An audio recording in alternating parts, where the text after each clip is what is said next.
Welcome to the Slop Temple. We pray this video helps. You begin by preparing the watch and phone together. First, charge the Boult Drift to full. This prevents interruptions during setup. Once charged, power it on and select language and region. On your phone, install the Boult Companion app and give Bluetooth and location permissions. This lets devices discover each other. Then, open the app and choose Add Device. Follow pairing prompts. Make sure the watch screen shows the same code as the app before confirming, because mismatched pairing causes failures. Once paired, you continue by configuring essential settings so the watch behaves how you expect. Start with notification permissions. Enable calls, messages, and calendar so alerts reach your wrist. Then calibrate wrist detection and set your height, weight, and age in the app to improve heart rate and step accuracy. If a firmware update appears, install it now. Updates fix bugs and add features.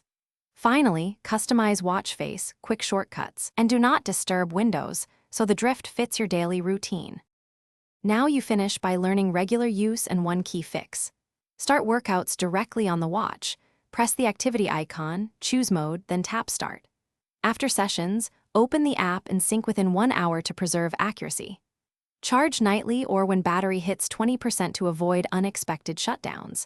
If the watch becomes unresponsive, reboot it first. If pairing repeatedly fails, unpair in phone Bluetooth, forget the device and app, then repair. Use a factory reset only if issues persist.